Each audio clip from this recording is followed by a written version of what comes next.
এত কাঁপাকাঁপি করছো কেন বউ পাখি? আমার মতো বুড়ো জামাই পছন্দ হয়নি তোমার? আরাফ কথাটা বলল তাচ্ছিল্য সুরে, কারণ সে নিজেও জানে যে সে মোটেও বুড়ো নয়। 27 বছর বয়সী তাগড়া যুবক সে। কিন্তু এই মুহূর্তে এইসব বলে সে তার প্রিয়দর্শিনীকে খ্যাপাতে যেন ভীষণ মজা পাচ্ছে। তার সামনের চেয়ারে বেঁধে রাখা হয়েছে তিতিরকে। কখন বাঁধলো, কে বাঁধলো, এই সব কিছুই তিতিরের মনে নেই। যেন এখনো একটা ঘোরের মধ্যে আছে সে। পরনে লাল বেনারসি আর মুখে সাদা স্যালো টেপ লাগানো, তাই শুধু গঙ্গানির শব্দই শোনা যাচ্ছে তিতিরের মুখ থেকে। এবার খানিকটা চিন্তার ভাঁজ পড়ল আরাফের কপালে। ওর বউ পাখিটার কষ্ট হচ্ছে, আর ও এতক্ষণ কিছুই টের পায়নি। তড়িঘড়ি করে স্যালো টেপটা খুলে দিয়ে তিতিরের মুখে মুখ লাগিয়ে দিল আরাফ। ঘেমে নেমে একাকার অবস্থা তিতিরের। আকস্মিক ভয়ে মুখ শুকিয়ে ফ্যাকাশে হয়ে গেছে। তার বিয়ে করা বউয়ের মুখ এইভাবে দেখতে হবে ভেবেই মনটা খারাপ হয়ে গেল আরাফের। কত প্ল্যানিং ছিল তার বাসর রাত নিয়ে, আর ওই পচা শ্বশুর মশাই কিনা তার এতদিনের সব প্ল্যানে জল ঢেলে দিচ্ছিল। তার ড্রিম গার্লকে বিয়ে দিচ্ছিল অন্য কারোর সাথে। আমাকে আমাকে প্লিজ ছেড়ে দিন, যেতে দিন আমাকে প্লিজ। মুখ খুলতেই এটা বলে ডুকরে কেঁদে উঠল তিতির। এই না, একদম কাঁদবে না বউ পাখি। তোমার কান্না কি আমার সহ্য হয় বলো? আর কোথায় যাবে তুমি? বিয়ের পর মেয়েদের কাছে তার স্বামীর বাড়িই হচ্ছে তাদের আসল বাড়ি। মুখ খুব গর্বের সাথে এই কথাটা বলে তিতিরের হাতের বাঁধনগুলো খুলে দিতে লাগলো আরাফ। আর যেন এই সুযোগটারই অপেক্ষাতে ছিল তিতির। হাতের বাঁধন খোলার সময়ই আরাফের হাতে এক কামড় বসিয়ে দিল ও। আরাফ আহ সূচক আওয়াজ করে ছিটকে সরে দাঁড়াতেই চেয়ার ছেড়ে উঠে পড়ল তিতির। মনে মনে একটাই চিন্তা, যে করেই হোক পালাতে হবে এই বাঘের ডেরা থেকে। তিতির এক দৌড়ে রুমের দরজার কাছে গিয়ে দরজাটা খোলার চেষ্টা চালালো কিছুক্ষণ, কিন্তু উপরওয়ালা আর এবারও তার সহায় হলো না তিতিরের। কারণ এই রুমের দরজা বর্তমানে লক করা, আর তিতির গ্যারান্টি দিয়ে বলতে পারে চাবিটা আরাফের কাছেই আছে। তিতির টের পাচ্ছে আরাফ পেছন থেকে ওর খুব কাছাকাছি চলে এসেছে। কি করবে এই লোক এখন?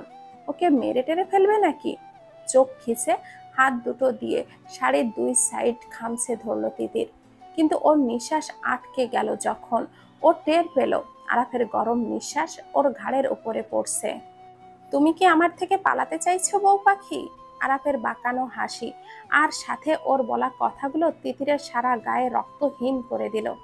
তিতির ওইভাবে চোখ খিচে এক নিঃশ্বাসে বলে গেল, খবরদার আমার কাছেও আসার চেষ্টাও করবেন না আপনি। আমি কিন্তু তাহলে আপনাকে আপনাকে আবারও কামড়ে দেব। পিছলে হাসলো আরাফ। তারপর তিতিরের কানের কাছে মুখ নিয়ে বলল, তোমার কি মনে হয় তুমি শুধু কামড়ে দিয়ে এই আরাফ চৌধুরীকে ঘায়ল করতে পারবে? ইউ নো হোয়াট বউ পাখি, you need to more skill to kill a monster like me. কথাগুলো শুনে ধপ করে জ্বলে ওঠে তিতির। তারপর আরাফের দিকে মুখ ফিরিয়ে পা উঁচু করে কোমরে হাত রেখে বলে, দেখুন, আপনি আরাফ হন আর বড় হন, আমি আপনার বউ পাখি নই। না আপনাকে আমি চিনি, না আপনার সাথে আমার কোনোদিন বিয়ে হয়েছে। সো প্লিজ আমাকে যেতে দিন। কথাগুলো শুনে আরাফের চোয়ালটা শক্ত হয়ে এলো। যে চোখ এতক্ষণ তিতিরের জন্য নরম ছিল, সেই চোখ হয়ে উঠল রক্তবর্ণ, যা দেখে তিতিরের পুরো শরীরটা কেঁপে উঠল। লোকটা রেগে গেছে, ভয়াবহ রকমের রেগে গেছে। হতেই পারে লোকটা তিতিরকে অন্য কারোর সাথে ভুল করছে, কিন্তু এভাবে কথাগুলো বলা মনে হয় ঠিক হয়নি। তিতির যখন এইসব আকাশ পাতাল ভাবনায় বিভোর, ঠিক তখনই ওর সামনে কিছু ছবি ছুঁড়ে ফেলে মুখ খুলল আরাব। তুমি আমার বউ পাখি নও? আমাদের বিয়ে হয়নি? তাহলে এগুলো কি? এখন বলো, এই ছবিগুলোও মিথ্যা, আমার বানানো? একটা কথা জেনে রাখো, এই আরাব চৌধুরী মরে যাবে, তবুও সে তার বউ পাখিকে চিনতে ভুল করবে না। তিতির ওর সামনে পড়ে থাকা ছবিগুলো তুলে দেখলো। এক একটা ছবি ওর পায়ের তলার মাটি সরিয়ে দিল। অসম্ভব, এ অসম্ভব। তিতির এই লোকটাকে বিয়ে করেছে, অথচ ওর কোনো কিছুই মনে পড়ছে না। প্রথম ছবিটায় পাঞ্জাবি পায়জামা পরা আরাফ আর তিথি সাদা লেহেঙ্গা, ওদের হাতে একটা আয়না। আরাফ তিতিরের দিকে তাকিয়ে আছে আর তিতির লাজুক হেসে চোখটা সরিয়ে নিচ্ছে। ওই মুহূর্তে ছবিটি ক্যামেরা বন্দি করা হয়েছে। কিন্তু তিতিরের এই সব কিছুই মনে কেন পড়ছে না, কেন মনে নেই, কি করে সম্ভব? ছবির মেয়েটা দেখতে হুবহু তিতিরের মতোই, একেবারেই হুবহু। তিতিরের হাত কাঁপছে, ভয়ে আরো শুকনো হয়ে গেছে তিতিরের মুখ। লোকটা একটা সাইকো, বদ্ধ উন্মাদ যাকে বলে। এমন একটা লোককে তিতির কখনোই বিয়ে করতে পারে না। আর বিয়ে যদি করেও থাকে, তাহলে ওর কিছু কেন মনে পড়ছে না, কেন মনে হচ্ছে এই ছবিগুলো, ছবির মানুষটাকে সে এই প্রথম দেখছে? এটা কি করে সম্ভব? দুই কান চেপে এক চিৎকার দিয়ে বসে পড়ল তিতির। তারপর আরাফের দিকে তাকিয়ে কাঁদো কাঁদো মুখ করে বলল, বিশ্বাস করুন, আমার কিছুই মনে পড়ছে না। আমি জানি না এসব কি হচ্ছে আমার সাথে। আজকে তো আমার বিয়ের দিন ছিল। আমি পার্লারে গিয়েছিলাম। তারপর বের হওয়ার পর কেউ একজন আমার মুখে রুমাল চেপে ধরে, আর আমি জ্ঞান হারাই। এর বেশি আমি আর কিচ্ছু জানি না, বিশ্বাস করুন। আমি এখনো বলবো, আপনার কোথাও একটা ভুল হচ্ছে। আরাফের ওর কথাগুলো শুনে দুই দিকে ঘাড় বাঁকালো। তারপর একটানে তিতিরকে বসা থেকে উঠিয়ে একেবারে ওর মুখের কাছে মুখ আনলো। দুজনের মাঝে এখন 1 ইঞ্চিও দূরত্ব নেই। তিতিরের হাতে হ্যাঁচকা টান খেয়ে ব্যথায় গোঙাতে লাগলো, কিন্তু সেই দিকে নজরই নেই আরাফের। ওর মাথায় খুন চেপে বসেছে। নিজের বউ কিনা বলছে তাদের বিয়ের কথা তার মনে নেই। প্রচন্ড রাগের মধ্যেও পেট চেপে হাসি পেল আরাফের। তিতির কি বুঝতে পারছে না আরাফ কতটা ভয়ঙ্কর হতে পারে ওর জন্য? না, বুঝতে পারছে না। আর হয়তো এই জন্যই এখনো আরাফকে না চেনার ভান করছে। বাঁকা হাসলো আরাফ। তারপর এক হাত দিয়ে দরজার লক খুললো, আর আরেক হাত দিয়ে তিতিরকে টেনে নিয়ে যেতে লাগলো দরজার বাহিরে। তিতিরের হাতে আবারও টান খেয়ে ব্যথায় আর্তনাদ করে উঠল। তারপর দাঁতে দাঁত চেপে চোখের কান্না এক হাত দিয়ে মুছে নিয়ে বলল, এতই যখন ভালোবাসেন আপনার বউ পাখিকে, তাহলে বারবার এইভাবে ব্যথা দিচ্ছেন কেন তাকে? তিতিরের দিকে না তাকিয়েই আরাফ বলল, তোমাকে কাছে না পেয়ে এতদিন আমি যে ব্যথাটা সহ্য করেছি, তার কাছে এই ব্যথা কিছুই না বউ পাখি। তিতির অবাক হলো লোকটার কথা শুনে। ওর কান্নার ধমক যেন বেড়ে গেল। তারপর সেই কান্নার ভেতরেই সে বলল, কোথায় নিয়ে যাচ্ছেন আমাকে আপনি? আমি কোথাও যাব না আপনার মতো পাগলের সাথে। সাথে আরাফ হাসলো, ভীষণ জোরে হাসলো, যে হাসির আওয়াজ তিতিরের অন্তর আত্মা কাঁপিয়ে দিল। এখানে হাসির তো কিছু বলেনি তিতির, তাহলে লোকটা এভাবে হাসছে কেন? এসব ভাবনা চিন্তার মধ্যেই তিতিরকে গাড়িতে ওঠালো আরাফ। তারপর তিতিরের সিট বেল্ট পরিয়ে দেওয়ার সময় ওর কানের কাছে মুখ নিয়ে বলল, প্রথমবারের বিয়ে মনে নেই তো কি হয়েছে? আমরা আবার বিয়ে করব। এই আরাফ চৌধুরী তার বউ পাখিকে শুধু একবার নয়, 1000বার বিয়ে করতেও রাজি আছে। আর কিছু বলার সাহস করল না তিতির। এই পাগলকে কিছু বলে লাভ নেই। বিয়ে যখন করবে বলেছে, তখন এই লোক ওকে বিয়ে করেই ছাড়বে। দীর্ঘশ্বাস ফেলল তিতির। আরাফ ততক্ষণে গাড়িতে উঠে পড়েছে। আজকে গাড়ি ও চালাবে। নিজের বউ পাখিকে আজ পুরো 1 বছর পর ওর বাড়িতে নিয়ে যাবে। ভাবতেই আরাফের বুকের ভিতরটাতে একটা ঠান্ডা ঠান্ডা অনুভূতি হলো। আহ, তার বউ পাখি। আরাফ গাড়ি চালাচ্ছে আর তিতির ওর পাশের সিটে বসে রয়েছে চুপ করে। তিতির চুপ করে নেই, তিতির দেখছে আরাফ নামের পাগলটাকে। আরাফের বলিষ্ঠ হাত গাড়ির স্টিয়ারিং হুইল ধরে আছে, আর সেদিকে তাকাতেই তিতিরের ভেতরটা ওলট পালট হয়ে যাচ্ছে। আরাফের ঘন চুল, চাপ দাড়ি, চোখের চাহনি, কথা বলার ধরন কি কোনোভাবে তিতিরকে আকৃষ্ট করছে। ওকে প্রেমে পড়তে বাধ্য করছে এই পাগলটার। অসম্ভব। তিতির মরে গেলেও এই পাগলের প্রেমে পড়বে না, কখনো না। কন্ট্রোল তিতির, কন্ট্রোল। নিজের মনে মনে এসব ভাবতে ভাবতে কখন যে ওরা আরাফদের বাড়িতে চলে এসেছে তা টেরই পায়নি তিতির। টের পেল যখন আরাফ গাড়ির দরজা খুলে ওর সামনে হাঁটু গেড়ে বসে পড়ল। তারপর হাঁটুর ওপরের দিকটায় ইশারা করে বলল, এখানটায় পা রেখে নামো বউ পাখি। গাড়িটা বেশ উঁচু, তোমার নামতে অসুবিধা হবে। আমি নামব না। এটা বলে তিতির অন্যদিকে মুখ ঘুরিয়ে রইল। আমাকে আবার ব্যথা দিতে বাধ্য করো না তোমায় তিতির। কত্তবর সাহস পাগলটার। এতক্ষণ বউপাখি বউপাখি করে গলা শুকিয়ে ফেলেছিল, কিন্তু এখন আবার নাম ধরে ডাকছে। মনে মনে ফুঁসে উঠল তিতির। এদিকে আরাফেরও মেজাজটা গরম হতে লাগল। আর কত পরীক্ষা দিতে হবে ওকে ওর ভালোবাসা প্রমাণ করার জন্য। তারপর দাঁতে দাঁত চেপে বলল, তুমি এখন যে তেরামিটা আমার সাথে করছো, আমি সেই তেরামির উপর পিএইচডি করা। So be careful darling. ঘাবড়ে গেলে তিতির, কিন্তু দমল না। আরাফের দিকে মুখ ফিরিয়ে কিছু একটা বলতে যাবে, কিন্তু তখনই আরাফ ওকে গাড়ি থেকে কোলে তুলে নিল। তারপর তিতিরের কানের কাছে মুখ নিয়ে বলল, বলেছিলাম না আমার সাথে তেরামি করো না বউপাখি। তিতিরের সারা শরীর জুড়ে একটা শিরশির অনুভূতি বয়ে গেল। এতটাও আশা করেনি তিতির। এত দেখি মারাত্মক লেভেলের পাগল। তিতিরকে কোলে নিয়েই আরাফ বাড়ির দরজার সামনে আসলো। তারপর এক পা দিয়ে সজোরে ধাক্কা দিয়ে বাড়ির দরজা খুলল। প্রচণ্ড এক শব্দ হওয়ায় তিতির কেঁপে ওঠে। বাড়ির সবাই এই শব্দ শুনে হতভম্ব হয়ে ছুটে আসে ওদের সামনে। আরাফের দাদি আর ওর মা ওদেরকে দেখে খুশিতে কেঁদে ফেলে। আরাফের মা তিতিরকে দেখে মুখে আঁচল চাপা দিয়ে কাঁদতে কাঁদতে বলে, অবশেষে তুই ঘরে এলি মা, এতদিনে মনে পড়ল তোর এই শাশুড়ি মায়ের কথা। আরাফের দাদি সেই কথায় বাধা দিয়েই বলল, আহা বৌমা, আগে ওদের ঘরে যাইতে দাও তো। দাদুভাই সেই কহন থাইক্কা নাতবৌরে কোলে নিয়া দাঁড়াইয়া রইছে।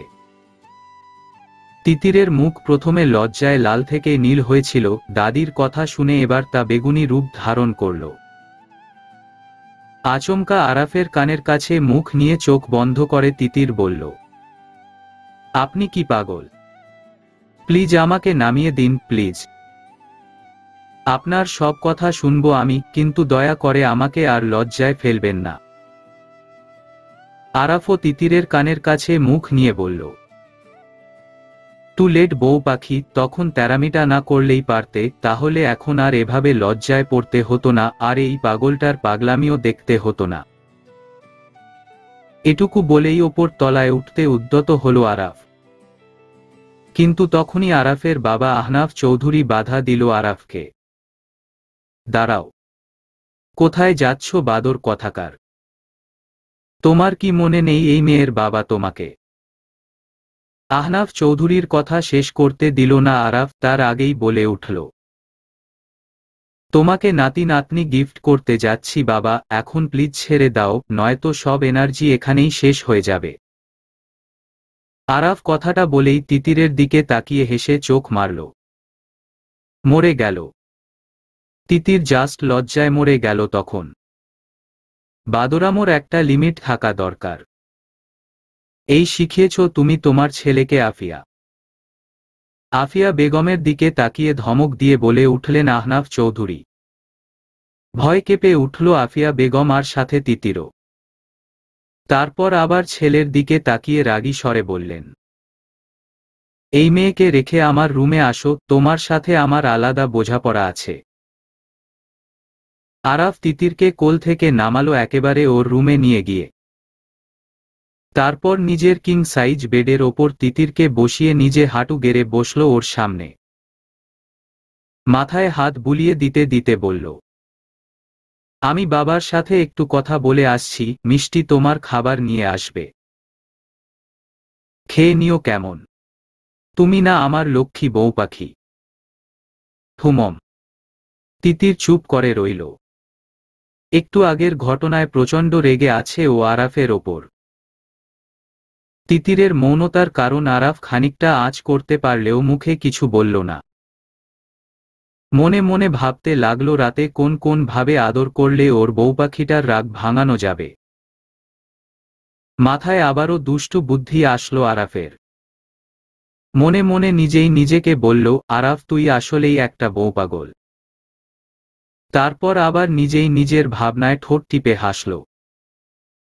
তিতির আরাফের দিকে তাকিয়ে মনে মনে ভাবতে লাগল, পাগলরা মনে হয় এভাবেই মনে মনে হাসে।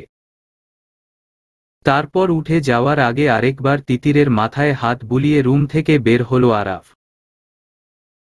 রুম থেকে বের হওয়ার সময়ও তিতিরের দিকে তাকিয়ে আরাফ এমনভাবে চোখ মারল যে তিতির না চাইতেও ওর মুখটা হা হয়ে গেল। পাগল দেখেছে, কিন্তু এমন পাগল জীবনেও দেখেনি তিতির। আরাফ রুম থেকে বের হতেই খাবার নিয়ে রুমে ঢুকল মিষ্টি। সম্পর্কে সে আরাফের ছোট বোন, বয়স বেশি না, তিতিরের থেকে 2 বছরের ছোট। এবার অনার্সে উঠবে, তবে মোটেও সে আরাফের মতো নয়। নিজের নামের মতোই মিষ্টি আর ভদ্র। তিতিরের বেশ লাগল মিষ্টিকে। যাক, অন্তত কেউ একজন সুস্থ মস্তিষ্কেরও রয়েছে এ বাড়িতে, বিড়বিড় করে বলল তিতির। কিন্তু মিষ্টি শুনে ফেলল সেটা। তারপর তিতিরের হাত দুটো নিজের হাতে আঁচলে নিয়ে বলল, ভাবিপা, আমি জানি তুমি ভাইয়ার কাণ্ড কারখানায় খুবই বিরক্ত, কিন্তু বিশ্বাস করো, আমার ভাইয়া খারাপ মানুষ না ভাবিপা। পাগলের মতো ভালোবাসে ও তোমাকে। তুমি যদি বলো ভাইয়াকে তোমার জন্য আকাশের চাঁদ এনে দিতে, ও মনে হয় সেটাও তোমার হাতে এনে দেবে। মিষ্টির কথাগুলো শুনে হাজারো প্রশ্ন দানা বাঁধল তিতিরের মনে। মানুষটার কাণ্ড কারখানাগুলো কি আসলেই বিরক্ত করছে তিতিরকে? না তো। তিতির কি আসলেই ভুলে গেছে ওই মানুষটাকে? হাজার চেষ্টা করেও কেন অতীতের কোনো ঘটনা মনে করতে পারছে না তিতির? কিন্তু ওকে তো সবটা জানতে হবে, সবটা মনে করতে হবে, মিলিয়ে দেখতে হবে এরা সবাই সত্যি বলছে কিনা, আরাফ সত্যি বলছে কিনা। না হলে যে এই রহস্যের কোনো কুল কিনারা খুঁজে পাবে নাও। আর এখন ওকে ওর সব প্রশ্নের উত্তর একমাত্র মিষ্টিই দিতে পারবে। তাই মিষ্টিকেই চেপে ধরল তিতির। বলতে বলল তিতিরের এ বাড়ির সাথে জুড়ে থাকা অতীতের সব ঘটনা। তবুও মিষ্টি কোনো কিছু বলতে রাজি হল না। আসলে ভাইয়ের ভয়ে মিষ্টি কিছু বলল না। কিন্তু কিছুক্ষণ পরে মিষ্টি ওর ভাইয়ের আলমারি খুলে কিছু একটা বের করে দিল তিতিরের হাতে। একটা লক করা ডায়েরি। তিতিরই লিখেছিল সেই ডায়েরিটা ওর স্মৃতি চলে যাওয়ার আগে, আর মিষ্টিকে বলেছিল যখন তিতিরের স্মৃতি চলে যাবে তখন যেন মিষ্টি এই ডায়েরিটা তিতিরকে পড়তে দেয়। এই ডায়েরির লেখাগুলো পড়লে তোমার সব মনে পড়ে যাবে ভাবিপা। মিষ্টির কথা শুনে তিতির ডায়েরিটা খানিকক্ষণ উল্টে পাল্টে দেখল। তারপর মিষ্টিকে জিজ্ঞেস করল, কিন্তু এই ডায়েরিটা তো লক করা, চাবি কোথায় এটার? মিষ্টি কিছুটা আমতা আমতা করেই বলল, চাবিটা আসলে ভাইয়ার গলার চেইনের সাথে আছে। কেউ যদি আবার তোমার ডায়েরিটা পড়ে ফেলে, তাই চাবিটাকে একেবারে সে তার চেইনের লকেট বানিয়ে পড়ে থাকে সব সময়। তিতির বেশ বিরক্ত হলো ওর কথাগুলো শুনে। এখন ও কিভাবে পাবে ডায়েরির চাবি?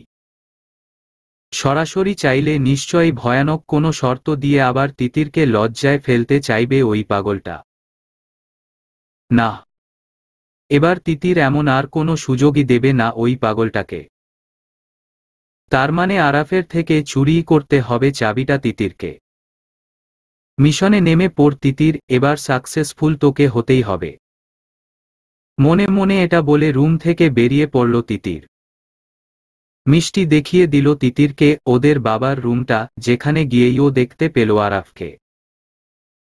ব্যাস, এখন শুধু চাবিটা চুরি করার অপেক্ষা। মিষ্টিকে বিদায় দিয়ে এক পা দু পা করে এগিয়ে গেল ও আহনাফ চৌধুরীর রুমের দরজার দিকে, যেখান থেকে আরাফ আর ওর বাবার কথাগুলো স্পষ্ট শুনতে পেল তিতির। তুমি তিতিরকে কেন কিডন্যাপ করেছ বাদর ছেলে? নিজের বউকে বাড়িতে নিয়ে আসা যদি কিডন্যাপ হয়, তাহলে তো বলবো তুমিও মাকে কিডন্যাপ করেছ বাবা। বেশ করে কথাটা বলল আরাফ। মুহূর্তেই চোয়াল শক্ত হয়ে গেল ওর বাবার। তিতিরের বাবার হাতে মরার এতই যখন শখ হয়েছিল তোমার, তাহলে আমাকেই বলতে পারতে, আমিই মেরে দিতাম তোমাকে। নিঃশব্দে হাসল আরাফ। তারপর দেয়ালের সাথে হেলান দিয়ে বলল, টেনশন করো না বাবা, তোমার এই ছেলে তোমাকে ডজন খানেক নাতি নাতনি না দিয়ে মরবে না। Just shut up. ভোটের দিন ভরা মঞ্চে ওর বাবার লোকেরা যে তোমাকে গুলি করেছিল, ভুলে গেছো সে কথা তুমি? আবারও ফিচলে হাসল আরাফ। তারপর দুই হাত পকেটে গুজে বলল, শ্বশুর জামাইয়ের মধ্যে একটু আধটু খুনসুটি হবে, এটাই তো স্বাভাবিক বাবা। তোমার মেয়ের আগে বিয়ে দাও, তখন দেখবে তোমারও এমন খুনসুটি করতে ইচ্ছে করবে। Trust me.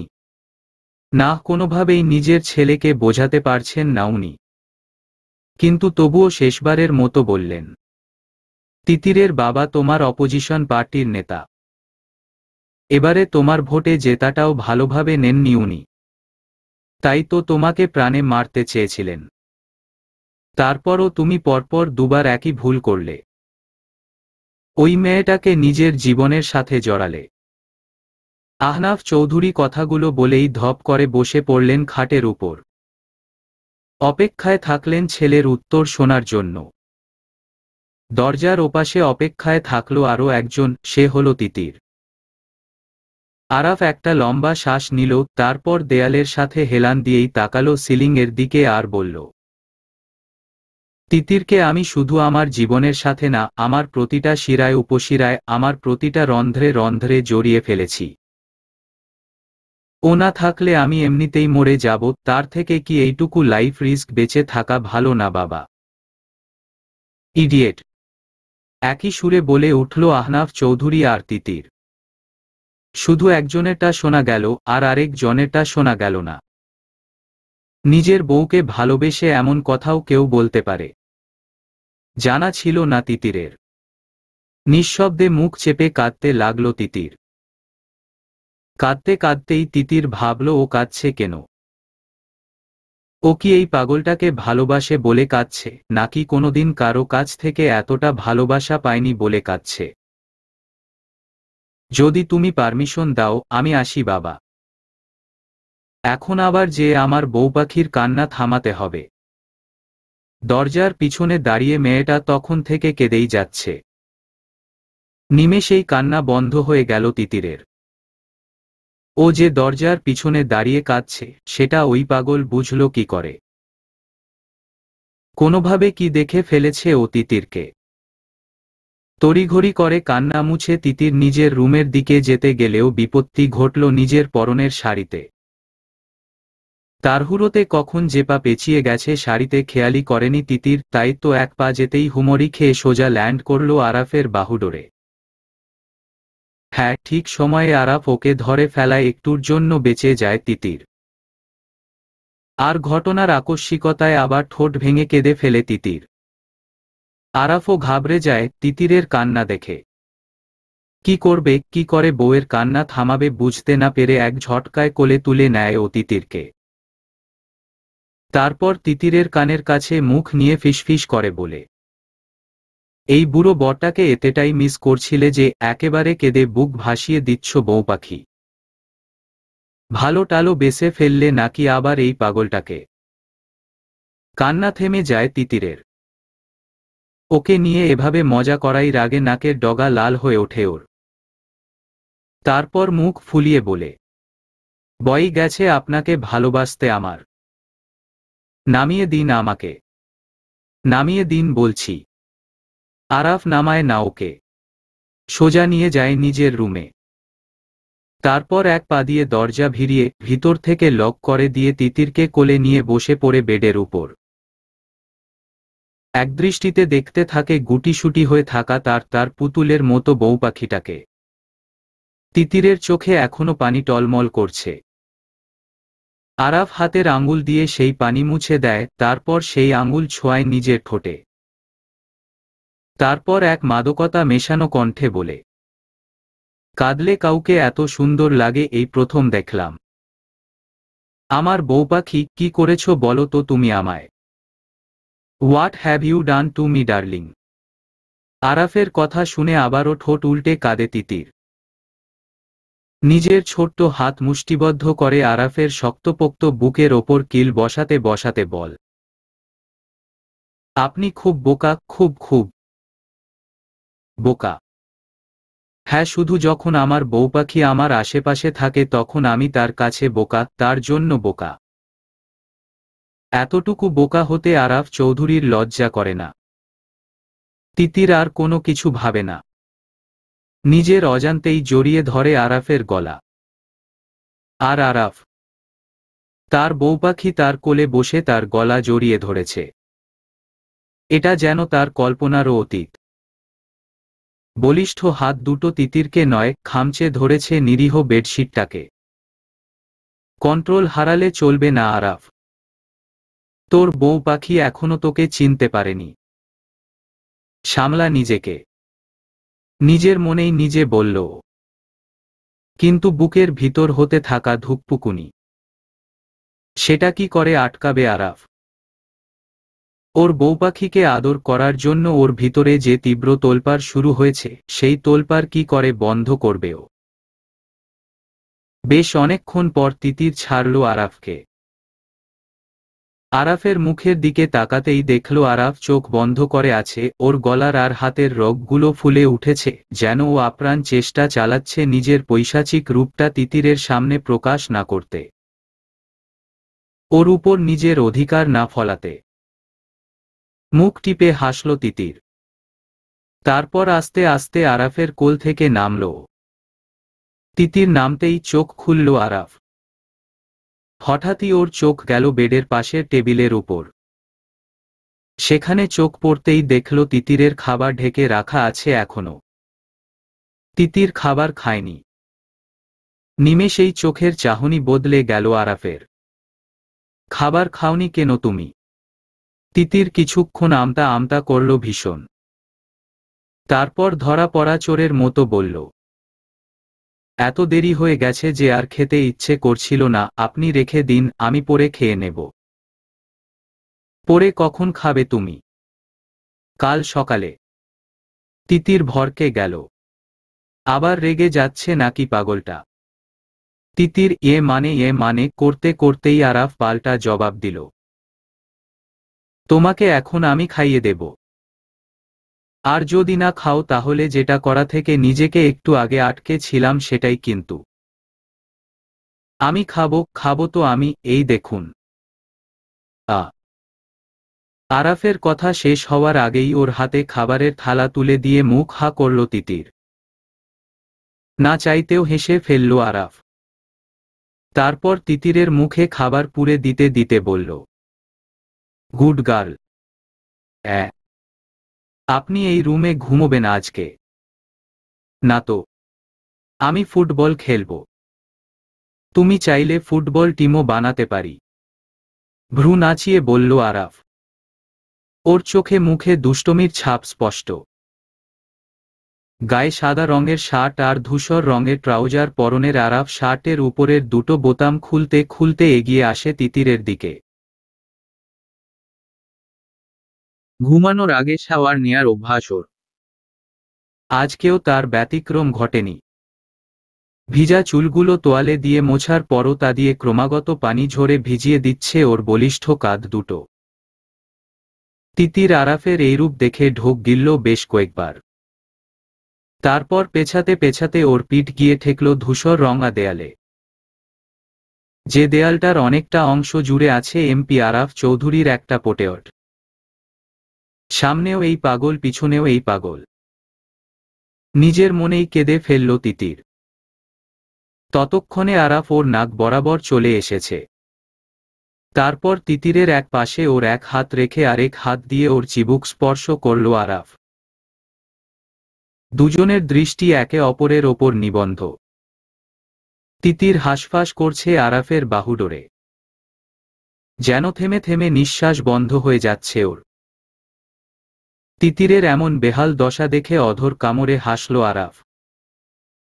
তারপর আচমকাই মাথা ঝাঁকিয়ে চুলের পানি দিয়ে ভিজিয়ে দিল তিতিরের লাল টুকটুকে মুখশ্রী। আরাফের চুলের ফোঁটা ফোঁটা পানি গড়িয়ে পড়ছে তিতিরের চোখ, নাক আর গাল বেয়ে। ভিজে গেছে ওর ঈষৎ গোলাপি ওষ্ঠ জোড়াও। দু ফোঁটা পানিও যেন গড়িয়ে পড়ল সেখান থেকে। ঘটনার আকস্মিকতায় দ্রুত ওঠানামা করছে বক্ষস্থল। এতক্ষণ অধর কামড়ে হাসলেও এই দৃশ্য দেখে চুপ হয়ে গেল আরাফ। দুপুরের মতোই অস্থিরতা বাড়ল ওর বুকের। অবস্থা বেগতিক দেখে এক ঝটকায় সরিয়ে ফেলল নিজেকে তিতিরের সামনে থেকে। আরাফের এমন আচরণ মাথার ওপর দিয়ে গেল তিতিরের। দ্য গ্রেট আরাফ চৌধুরীর মতো একজন শেইমলেস ফ্লার্ট কি না লজ্জা পাচ্ছে। লজ্জাতেই কি তার দুকান অমন লাল হয়ে গেছে। ওই সময় তো খুব আমার গলা জড়িয়ে ধরলে, আর এখন একসাথে ঘুমাতে ভয় পাচ্ছ। রুমের পিন পতন নীরবতা ভেঙে বলে উঠল আরাফ। তারপর বিছানায় লাফিয়ে উঠতে উঠতে বলল, চিন্তা নেই বউ পাখি, তোমাকে ঘুমের মধ্যেও জড়িয়ে ধরব না, আই প্রমিজ। বিস্তর হাসল আরাফ। তারপর কপালের উপর এক হাত রেখে চোখ বুঝল পরম সুখে। যেন এক যুগ পর আরামের এক ঘুম দিবে আজকে সে। তিতির খুব একটা ভরসা করতে পারল না এই আরাফ চৌধুরীকে। তারপরও ধীর পায়ে বিছানায় উঠে মাঝখানে কোল বালিশ রাখল। বালিশে মাথা লাগাতেই তিতিরের সারাদিনের ক্লান্ত শরীরটাও তলিয়ে গভীর ঘুমে। তিতিরের ঘুম ভাঙল ফজরের আজানের সময়। চোখ মেলেই নিজের বুকের ওপর ভারী কিছু অনুভব করল। নিমিষেই চক্ষু ফুটবল তিতিরের। আরাফ চৌধুরী ওর বুকের ওপর ঘুমিয়ে আছে। ওর বলিষ্ঠ হাতজোড়া কোলবালিশের মতো জড়িয়ে ধরে আছে তিতিরকে। এবার আর হাঁসফাঁস করল না তিতির। নিষ্পলক চেয়ে দেখতে থাকল আরাফের ঘুমন্ত মুখ। কি নিষ্পাপ আর বাচ্চা বাচ্চা লাগে দেখতে আপনাকে ঘুমের মধ্যে। আচ্ছা, আমি কি সত্যিই আপনার বউ পাখি? যদি কোনোদিন আমার স্মৃতি ফিরে না আসে, তবুও কি আপনি আমাকে এভাবেই আগলে রাখবেন নিজের সাথে?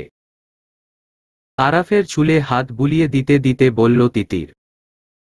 তিতিরের স্পর্শ পেয়েই বোধ হয় ঘুম ভাঙতে লাগলো আরাফের। আরাফের নড়াচড়া টের পেতেই মাথায় হাত বুলানো থামিয়ে দিয়ে ঘুমের ভান ধরে চোখ বন্ধ করে ফেলল তিতির। আরাফ চোখ মেলে নিজেকে তিতিরের উপর দেখেই সরে গেল একপাশে। অনুতপ্ত হল ভীষণ। ভাবল, আহারে বাচ্চা মেয়েটা মনে হয় ওর শরীরের ভারে সারারাত ভালো করে ঘুমোতেই পারেনি, তাই আর জাগালো না ও তিতিরকে। ঘুমন্ত তিতিরের কপালে ঠোঁট ছোঁয়াতে গিয়েও আটকে নিল নিজের আবেগকে। যদি তিতির ভাবে আরাফ ওর ঘুমের সুযোগ নিয়েছে, তাই তো অজু করে সোজা বেরিয়ে গেল ও নামাজ পড়তে। আর এতক্ষণ যেন নিঃশ্বাস আটকে ছিল তিতির। আরাফ রুম থেকে বেরিয়ে যেতেই হাঁফ ছেড়ে বাঁচল। আজ মিষ্টির জন্মদিন। সকাল থেকেই চৌধুরী বাড়িতে বিরাট আয়োজন চলছে। মিষ্টির কিছু বন্ধু বান্ধব আর কাছের কিছু আত্মীয় স্বজনদেরই দাওয়াত দিয়েছেন আহনাফ চৌধুরী। সকাল থেকে আরাফও ভীষণ ব্যস্ত। বেশ অনেক দিন পার্টির কোনো কাজে হাত লাগানো হয়নি ওর। তাই তো সকাল থেকেই মিটিংয়ের পর মিটিং ফেঁসে যাচ্ছে আরাফ। যেন ফুরসতই পাচ্ছে নিজের বউয়ের কাছে যাওয়ার। এদিকে মুখ ফুলিয়ে বসে আছে তিতিরও। পাগলটা সকাল থেকে একবারও দেখতে আসলো না তিতিরকে। সারারাত অমন ভারী শরীর দিয়ে পিষে চ্যাপ্টা করার পর সকাল হতে না হতেই এমন অবহেলা মেনে নিতে পারল না তিতির। আর তখনই তিতিরের রুমে আসলো মিষ্টি। ওর হাতে একটা ম্যাজেন্টা কালারের কাতান শাড়ি। রুমে ঢোকার আগে মিষ্টি দরজায় নক করতেই ধ্যান ভাঙল তিতিরের। কি একটা অবস্থা! সারাক্ষণ শুধু আরাফের কথাই মাথায় আসছে এখন তিতিরের। আর ওই লোকটা তো একবারও ভাবে না তিতিরের কথা। এতই যদি বউপাখি বউপাখি করবে, তাহলে সকাল থেকে একবারও আসলো না কেন তিতিরের সামনে? ভাবিপা, কি গো, আমি যা বললাম কিছু শুনতে পেলে? হকচকিয়ে উঠল তিতির। মিষ্টি তিতিরের এমন অন্যমনস্ক থাকার কারণ ধরে ফেলল মুহূর্তের মধ্যেই। কিন্তু মুখে কিছু বলল না, যদি আবার মেয়েটা লজ্জা পায়। এমনিতেই ওর ভাই যা করে সারাদিন তাতেই মেয়েটা যথেষ্ট বিরক্ত। এখন যদি ননদ হয়ে মিষ্টিও একই কাজ করে তাহলে তো কথাই নেই। ভাবিপা, এই শাড়িটা ভাইয়া তোমাকে পরতে বলেছে আজ সন্ধ্যায়। তিতির অবাক হলো ভীষণ। কি ভেবেছে ওই পাগলটা? বউয়ের জন্য শাড়ি পাঠাবে অথচ নিজে এসে একটু দেখা করবে না? ভাবিপা, প্লিজ তুমি শাড়িটা পরো। আজকে সন্ধ্যার অনুষ্ঠানে যেন আমার ভাবিপাকে দেখে মানুষ তাক লেগে যায়। মিষ্টির মাথায় হাত বুলিয়ে দিয়ে তিতির বলল, হ্যাপি বার্থডে মিষ্টি। মিষ্টি লাজুক হেসে উত্তর দিল, থ্যাঙ্কু ভাবিপা। সন্ধ্যায় খুব সুন্দর করে মিষ্টিকে সাজিয়ে দিল তিতির।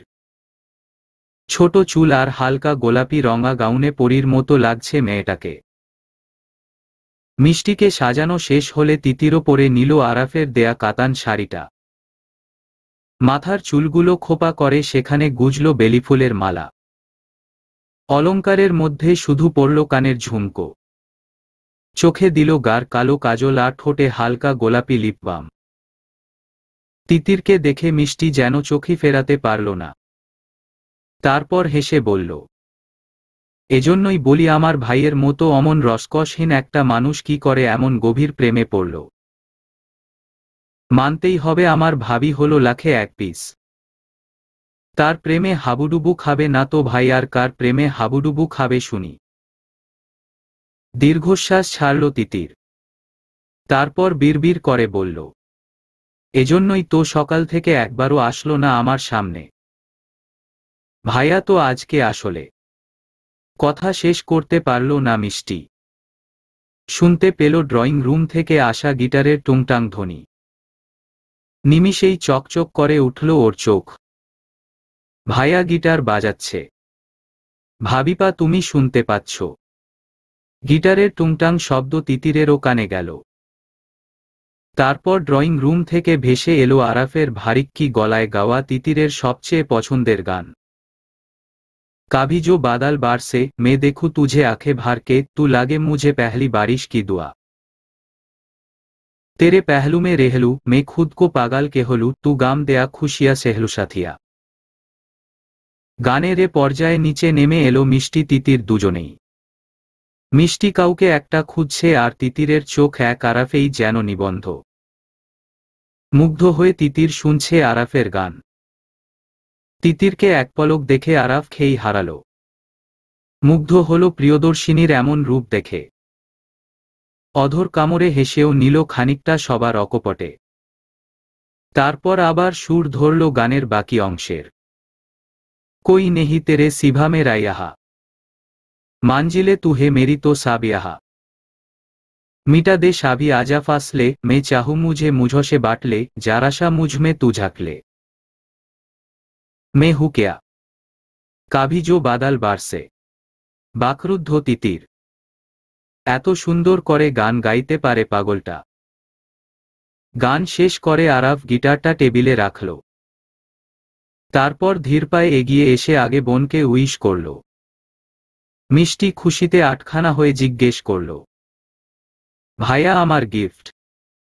আরাফ ওর মাথায় হাত বুলিয়ে বলল, কি চাই তোর? তুই শুধু একবার মুখ ফুটে বল। মিষ্টি লাজুক হেসে উত্তর দিল, সত্যি বলছো? যা চাইব তাই দিবা। Anything for you my princess. মিষ্টি একবার তিতিরের দিকে তাকালো, তারপর আরাফের দিকে, তারপর সবার দিকে তাকিয়ে জোরে বলল, আমি চাই তুমি ভাবিপাকে আবার বিয়ে করো। তোমাদের বিয়ে আমি কাছ থেকে দেখতে পারিনি, তখন ইউএসএ ছিলাম বলে, কিন্তু এবার আমি দেখতে চাই। আরাফ বোনের কথা শুনে অবাক হলো না খুব। তারই তো বোন, ভাইয়ের কষ্ট একটু হলেও বোঝে। মিষ্টির কথা শুনে তিতিরের চোখ গোল গোল হয়ে গেল। হায় হায়, মেয়েটা কি বলে এইসব? আরাফের প্রতি একটু নরম হলেও বিয়ে কিভাবে করবে এই মানুষটাকে? পুরনো কোনো স্মৃতিও তো ওর এখনো মনে পড়েনি। ভাবিপা, তোমার কাছেও কিন্তু আমার একই আবদার রইল। কি হলো, রাখবে না আমার এই আবদারটুকু? তিতির দোটানায় পড়ে গেল ভীষণ। আরাফ তা দেখে তিতিরের কাছ ঘেঁষে দাঁড়াল। তারপর কানের কাছে মুখ নিয়ে ফিসফিসিয়ে বলল, আর কত দূরে দূরে থাকবেন ম্যাডাম? এই অধমেরও তো কষ্ট হয় বলুন, এত হ্যান্ডসাম হয়েও যদি বউয়ের কাছে যেতে না পারি, বউ কাছে থাকা সত্ত্বেও যদি রাতে বউকে আদর করতে না পারি, বউকে নিয়ে হানিমুনে যেতে না পারি, মা বাবাকে নাতি নাতনি গিফট করতে না পা, ব্যাস, করব বিয়ে আমি আপনাকে। এবার অন্তত মুখটা বন্ধ করুন প্লিজ, অতিষ্ঠ হয়ে বলল তিতির। কিন্তু মনে মনে লজ্জায় লালো হল ভীষণ। খুশিতে লাফিয়ে উঠল মিষ্টি। আরাফের দাদি আর মাদু জনি এসে তিতিরকে মন ভরে দোয়া করে দিলেন। মুখে বিস্তর হাসি ফুটল আরাফেরও। শুধু খুশি হতে পারলেন না আরাফের বাবা, কারণ উনি জানেন এই বিয়ে মানেই আরেকটা ঝড় ওঠা। তিতিরের বাবা এত সহজে ছেড়ে দেবে না আরাফকে। মিষ্টির অনুষ্ঠান শেষ করে রুমে আসলো তিতির। শাড়ি খুলে নরম একটা কামিজ পরে যেন হাফ ছেড়ে বাঁচল। আর এর মধ্যেই ওর ফোনটা তীব্র শব্দে বেজে উঠল। ফোনটা অবশ্য আরাফই কিনে এনে দিয়েছিল ওকে শুধু আরাফের সাথে কথা বলার জন্য। তাই ফোন বেজে ওঠার সাথে সাথেই তিতির বুঝে গেল কে ফোন করেছে ওকে। হ্যালো। তিতিরের কণ্ঠ শুনে আরাফ চোখ বন্ধ করল। তারপর এক সম্মোহনী কণ্ঠে শুধালো, একটু নিচে আসবে প্লিজ বউ পাখি? তোমার জন্য গাড়িতে ওয়েট করছি আমি, আজ তোমাকে নিয়ে পুরো শহর ঘুরব। তিতির আরাফের আবদার শুনে মনে মনে হাসল, তারপর আসছি বলে ফোন কেটে দিল। আয়নায় নিজেকে একবার দেখে নিয়ে ওড়না গায়ে জড়িয়ে বেরিয়ে গেল ঘর থেকেও। ওর মনটাও আজ ভীষণ খুশি। বুঝতে অসুবিধা হলো না যে ভালোবাসে ফেলেছে ও আরাফকে। আরাফ গাড়ি নিয়ে বাড়ির সামনেই ছিল। তিতির আসতেই গাড়ির দরজা খুলে দিল আরাফ। তিতিরও মুখে হাসি ফুটিয়ে চটপট উঠে পড়ল গাড়িতে। গাড়ি স্টার্ট দিতেই তিতির অবাক হয়ে জিজ্ঞেস করল আরাফকে, কালকেই তো বিয়ে আমাদের, তাহলে আজকে এত রাতে বউকে নিয়ে ঘুরতে যাওয়ার ইচ্ছে জাগলো কেন মিস্টার বরফের?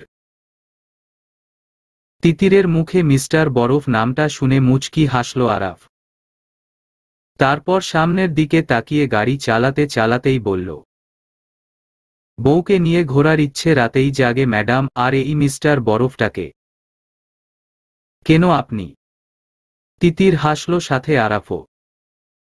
ওদের সম্পর্কটা আবার আগের মতো হবে ভাবতেও স্বপ্নের মতো লাগলো আরাফের কাছে।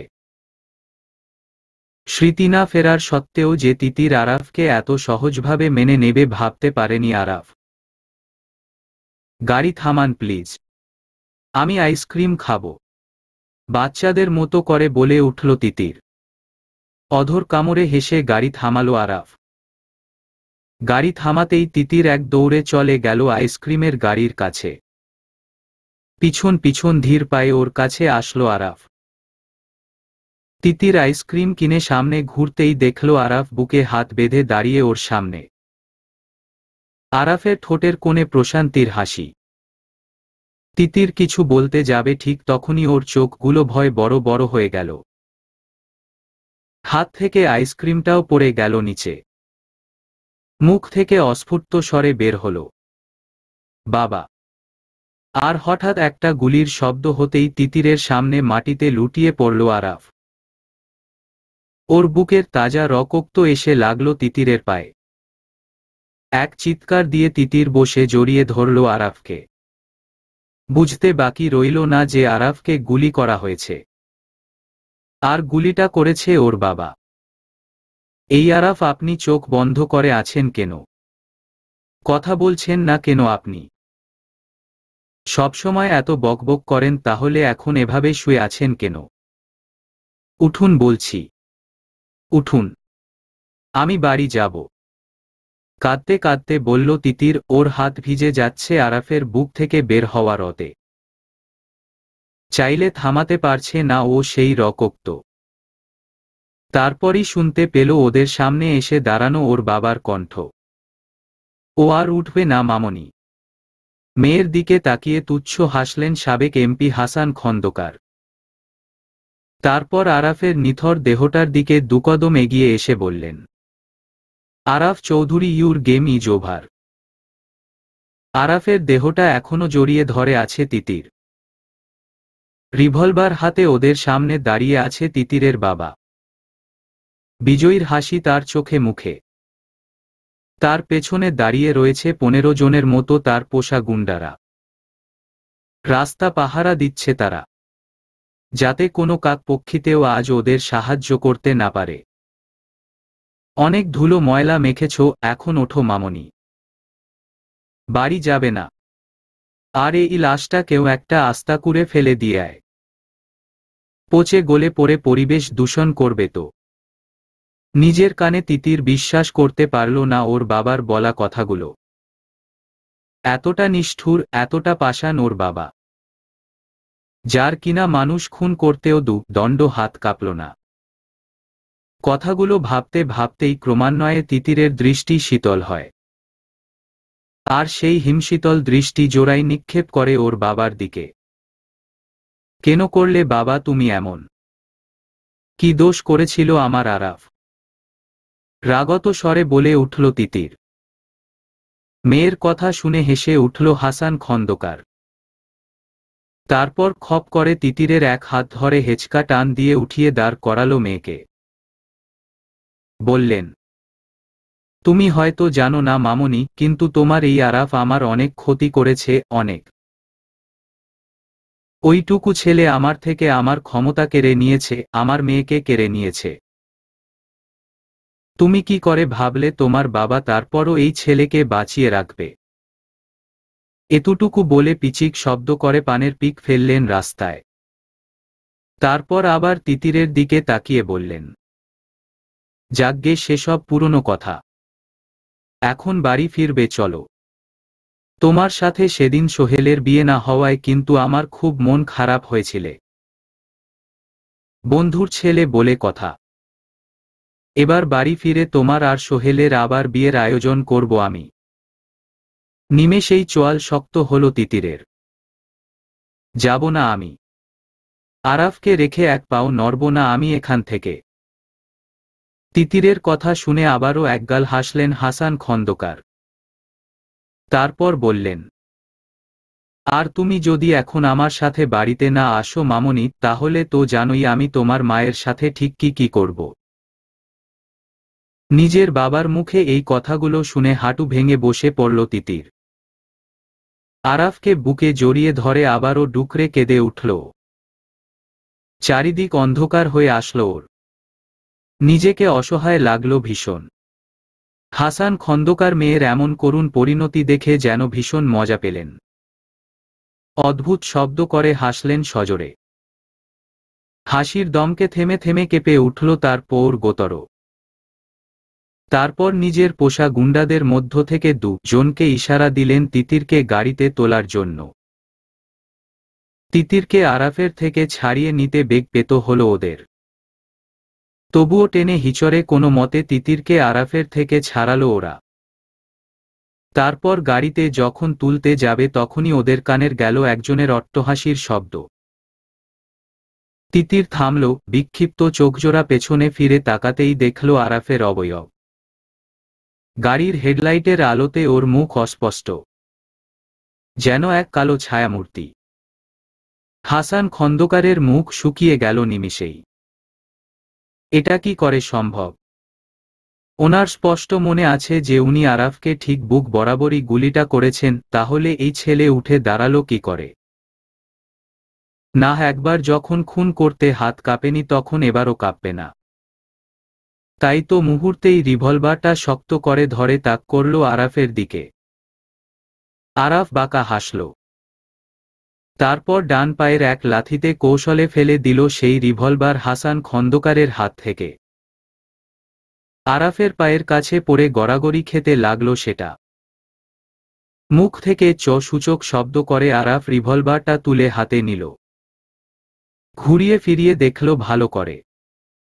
তারপর বলল, পুরনো মডেল।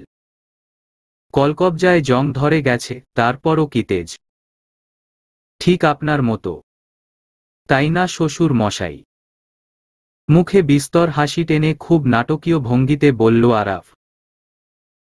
মুহূর্তেই ফুঁসে উঠল হাসান খন্দকার। তার পোষা গুন্ডাগুলো এগিয়ে আসতে চাইলেও হাত জাগিয়ে থামিয়ে দিলেন। তারপর থমথমে কণ্ঠে বললেন, তুমি? হ্যাঁ, আমি। খুব অবাক হলেন না বেঁচে আছি দেখে? আগেরবারের মতো এবারও আপনার এই জং ধরা রিভলভারের গুলি আরাফ চৌধুরীকে মারতে ব্যর্থ। ইসোস! আরাফ মুখ থেকে চুকচুক শব্দ করল। তারপর ও দৃষ্টি ফেরালো গাড়ির কাছে দাঁড়িয়ে থাকা তিতিরের দিকে। তিতিরকে দেখে ওর শীতল চোখজোড়া যেন উষ্ণতা খুঁজে পেল। কিন্তু ওর বউপাখিকে অমন বিধ্বস্ত অবস্থায় দেখে কিঞ্চিৎ কেঁপে উঠল কালো ঠোঁটজোড়া। মুহূর্তেই আরাফের চোখ গেল তিতিরকে ধরে থাকা গুন্ডা দুটোর দিকে। রাগে মাথার রগগুলো দপদপ করে উঠল ওর। কত বড় সাহস ওর বউপাখিকে ছোঁয়ার স্পর্ধা করেছে ওরা! আরাফের অগ্নিদৃষ্টি দেখেই পিলে চমকে উঠল গুন্ডাগুলোর। কিন্তু সতর্ক হওয়ার আগেই আরাফের এক এক ঘুষিতে মাটিতেই লুটিয়ে পড়ল ওরা। ছাড়া পেয়ে তিতির দৌড়ে গিয়ে জড়িয়ে ধরল আরাফকে। তিতিরের অশ্রুভেজা মুখখানা জায়গা করে নিল আরাফের বুকে। আরাফ তিতিরের মাথায় হাত বুলিয়ে তাকালো হাসান খন্দকারের দিকে। বেচারার এতক্ষণে হাঁটু কাঁপা শুরু হয়ে গেছে। আরাফ সেদিকে পাত্তা না দিয়েই চিন্তিত ভঙ্গিতে বলল, আপনি কি বলুন তো শ্বশুর মশাই? কোথায় এই বয়সে জামাইয়ের কাছে নাতি নাতনির জন্য আবদার করবেন, তা না করে সোজা জামাইকেই উপরে পাঠিয়ে দিচ্ছিলেন। দুদিকে মাথা নাড়িয়ে জিভ কাটল আরাফ। তারপর বাঁকা হেসে বলল, ভেরি ব্যাড ম্যানার্স শ্বশুর মশাই, ভেরি ব্যাড। হাসান খন্দকার পেছাতে লাগলেন। বাকি যে 10-12 জন গুন্ডা রয়েছে তারা আরাফের কাছে যে কোনো ব্যাপারই নয়, ভালোই বুঝতে পারছেন তিনি। তাই এখন পালানোই হলো বাঁচার একমাত্র রাস্তা। কিন্তু পেছনে ফিরে পালাতে গিয়েও দেখলেন পুলিশ দাঁড়িয়ে আছে তার পিছনে। বিস্ময় তার চক্ষু কোটর থেকে বেরিয়ে পড়ার জোগাড়। ওরা যে এখানে আছে তা তো কাকপক্ষীতেও জানার কথা নয়, তাহলে পুলিশ আসলো কি করে এখানে? কি অবাক হচ্ছেন তো শ্বশুর মশাই? ভাবছেন চোরের উপর বাটপারিটাকে করল, তাই তো? এক পা সামনে এগিয়ে পকেটে হাত গুজে বলতে লাগলো আরাফ, আমি জানতাম আমার এই কিউট শ্বশুর মশাইটা আমাকে মারার পরিকল্পনা করবেই। তাই তো আগেভাগে তার দেহরক্ষী সাজিয়ে তার কাছেই পাঠিয়ে দিলাম আমার বিশ্বস্ত লোককে। আজকে আমাদের ঘুরতে বের হওয়া আর সে কথা শ্বশুরমশাইকে আমারই লোক দিয়ে জানিয়ে দেয়া, সবটাই ছিল আমার প্ল্যানের একটা ছোট্ট অংশ। আরাফ কথাগুলো বলার ফাঁকেই ডিবি পুলিশ খপ করে ধরে ফেলল হাসান খন্দকারের এক বাহু, যেন পালাতে না পারে। শ্বশুর মশাইয়ের আসল পিস্তলের বদলে নকল পিস্তল রাখার ব্যবস্থা করলাম, কিন্তু শ্বশুর মশাই কিনা সেটা ধরতেই পারলেন না। সেই নকল পিস্তল তুলেই যখন আমাকে ফাঁকা গুলি করলেন, তখন আমার ঠিক করা লোকো সিনেমার কায়দায় আমাকে গুলি করল আর আমার বুক থেকে বেরিয়ে এলো তাজা লাল রং। ভাগ্যিস আগে থেকে সব প্রস্তুতি নিয়ে রেখেছিলাম, নয়তো আপনার এই পৈশাচিক রূপটা আমার বউপাখি কোনোদিন জানতেই পারত না। শিট! মুখ দিয়ে চ-সূচক শব্দ করে হাসান খন্দকারের চোয়াল চেপে ধরল আরাফ। ব্যথায় কুকিয়ে উঠলেন তিনি। তারপর আরাফ তার দিকে কিছুটা ঝুঁকে হিসহিসিয়ে বলল, now your game is over Hasan Khandakar. পুলিশের লোকজন হাসান চৌধুরীসহ বাকিদের টেনে নিয়ে ওঠালো পুলিশের গাড়িতে। শেষমেশ হাতে হ্যান্ডকাফ পরিহিত সাবেক এমপি হাসান খন্দকারের শেষ গন্তব্য হল কয়েদখানায়। যাওয়ার আগে পুলিশ সুপার এসে আরাফকে ধন্যবাদ জানালো এত বড় একজন ক্রিমিনালকে ধরিয়ে দেওয়ার জন্য। আরাফের বুদ্ধির জোরেই প্রমাণ সমেত হাসান খন্দকারের মতো এত দাপুটে একজন ক্রিমিনালকে ধরা সম্ভব হয়েছে। তারপর আরাফ আর তিতিরকে ওদের বিয়ের জন্য শুভকামনা জানিয়ে বিদায় নিলেন উনিও। পুলিশ সুপার যেতেই তিতিরকে কোল তুলে নিল আরাফ। তিতিরও তড়িৎ জড়িয়ে ধরল আরাফের গলা। আরাফের কাঁধ ভিজিয়ে দিল তিতিরের উষ্ণ অশ্রুকণায়। ওর নাজুক শরীর মোমের পুতুলের ন্যায় মিশে গেল আরাফের শক্তপোক্ত দেহটার সাথে। ভয় পেয়েছিলে? নিচু কণ্ঠে জিজ্ঞেস করল আরাফ। খুব। আরাফের ঘাড়ে মাথা গুজেই জবাব দিল তিতির।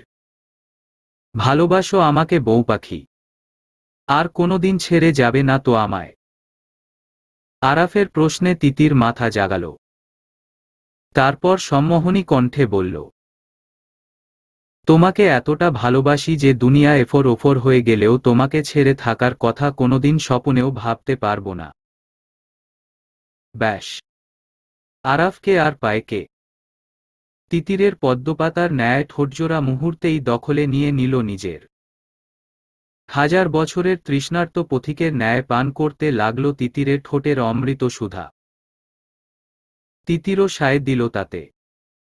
খানিক বাদে যখন জনেরই শ্বাস ফুরিয়ে এলো তখন হাঁপাতে হাঁপাতে আরাফ বলল, বিয়ে তো আগে হয়েই গেছে, কাল তো শুধু অনুষ্ঠান।